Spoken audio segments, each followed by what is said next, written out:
সুযোগ আমাদের আছে।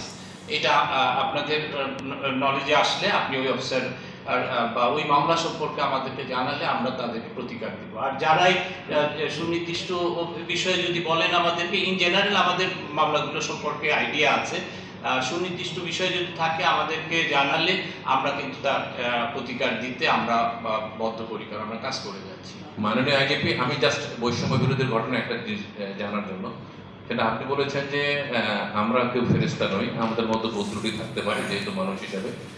বৈষম্য বিরোধী আন্দোলনে যেটা আমরা সহকর্মীরা বলে ফেললেন যে পুলিশও কিছু কিছু ক্ষেত্রে এই ক্ষেত্রে ইনভলভ আছে। তা আপনাদের কাছে গত 1 বছরে বৈষম্য বিরোধী মামলার ঘটনায় পুলিশের সংশ্লিষ্টতার যে অভিযোগগুলো আপনাদের কাছে আসে কিনা, এবং এই পর্যন্ত কতজনের বিরুদ্ধে ব্যবস্থা নেওয়া হয়েছে কিনা, এটা আপনার নলেজে আছে কিনা? ধন্যবাদ।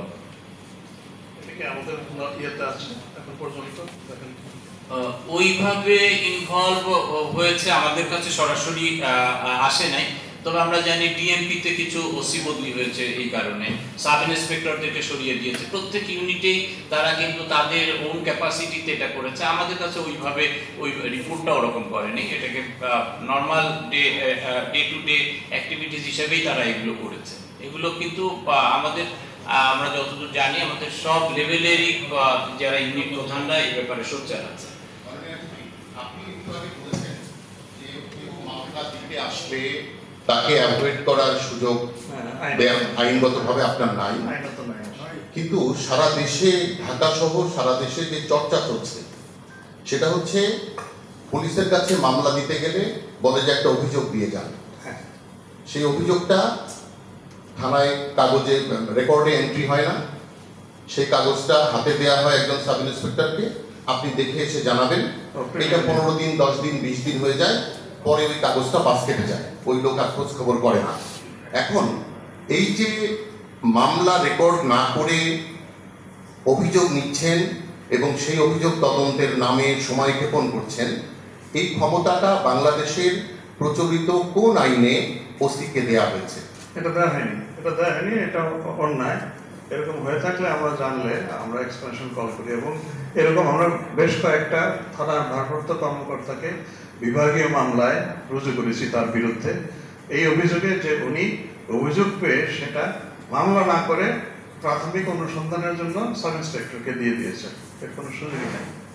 আমরা এই ওই যে নিরীহ লোকজন মামলায় যে অনেকেই সংশ্লিষ্ট হয়ে গেছে, মানে ষড়যন্ত্রমূলকভাবে অথবা টাকা আদায়ের জন্য, আমরা এটার জন্য সরকার ওই ফৌজদারি কার্যবিধিতে 173 ধারাকে এর সাথে সংযোজন করে 173-এর এই নামে আরেকটা ধারা আইন মন্ত্রণালয় থেকে দেয়া হয়েছে, প্রণয়ন করা হয়েছে, এবং এই ধারা অনুযায়ী যারা নিজেকে নির্দোষ নিরীহ মনে করেন ওনাদেরকে সংশ্লিষ্ট জেলার পুলিশ সুপার নির্দোষ হিসাবে রিপোর্ট দিয়ে আদালতে প্রতিবেদন পাঠাতে পারেন, এবং আদালত সেটা গ্রহণ করে তাকে মামলার দায় থেকে মুক্তি দিতে পারেন চার্জশিটের অনেক আগেই, যে কোনো সময়। একটা চার্জশিট হতে তো আপনারা দেখেছেন 1 বছরে মাত্র আমরা 55টা দিতে পেরেছি, এখন 1700 মামলার চার্জশিট দিতে কত বছর লাগে আল্লাহ জানে।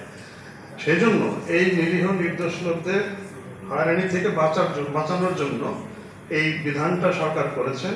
এখন যে কেউ ইচ্ছা করলে আবেদন করতে পারে পুলিশ সুপারের কাছে যে আমি জড়িত ছিলাম না, আমার সমস্ত বিষয় বিচার বিবেচনা করে আমাকে এই দায় থেকে মুক্তি দিন।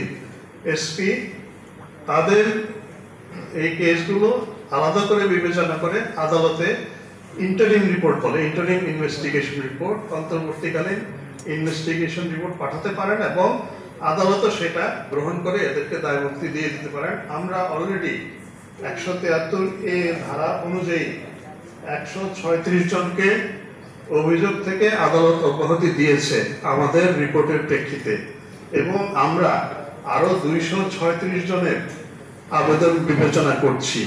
কাজেই আপনাদের মাধ্যমে যারা নিরীহ নির্দোষ তাদের প্রতি আমার আবেদন, সবাই অ্যাপ্রোচ করুন, আমরা তাদের এই কেসগুলো 173-এর অনুযায়ী বিবেচনা করে আদালতে পাঠিয়ে দেব, যাতে তারা এই হয়রানি এই মুহূর্ত থেকেই তারা এই হয়রানি থেকে মুক্তি পেতে পারেন।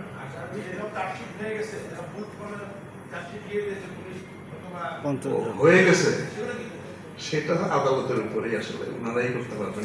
এটা তো কম, আমরা মাত্র 55টা দিয়েছি, হাজার হাজার মামলা তো রয়ে গেছে এখনো। আমার মনে হয় লক্ষ লক্ষ লোক নিরীহ যারা এনগেজড হয়ে আছে, মানে এন্টাঙ্গেল হয়ে আছে। আইজিপি, আমার একটা প্রশ্ন আছে যে সামনে যেহেতু নির্বাচন, আমরা দেখেছি শুধু মোহাম্মদপুর এবং আদাবরেই যে পরিমাণ সন্ত্রাসী কার্যকলাপ হয় এবং সেখানে কিশোর গ্যাংয়ের দৌরাত্ম্য